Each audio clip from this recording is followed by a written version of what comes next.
இது கர்த்தர் உண்டு பண்ணின நாள், இதிலே கலிகூர்ந்து மகிழ கடவோம்.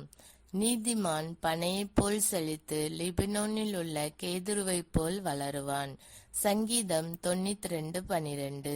ஒரு சிறிய பைபிள் கதை கேட்போம். சிப்பிராள் என்னும் பெயருடைய எபிரேய மருத்துவச்சி இருந்தாள். பார்வோனின் ஆணைக்கிணங்க பிறக்கும் ஆண் குழந்தைகளை கொல்லும்படி கட்டளையிடப்பட்டாள். ஆனால் சிப்பிராள் கர்த்தருக்கு பயந்து ராஜாவின் கட்டளையை மீறி குழந்தைகளை உயிரோடே விட்டாள்.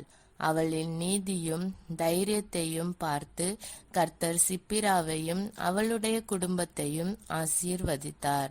அவள் வாழ்க்கை பனைமரம் போல் மலர்ந்தது, தேவனின் கண்களில் நேர்மையாய் திகழ்ந்தது.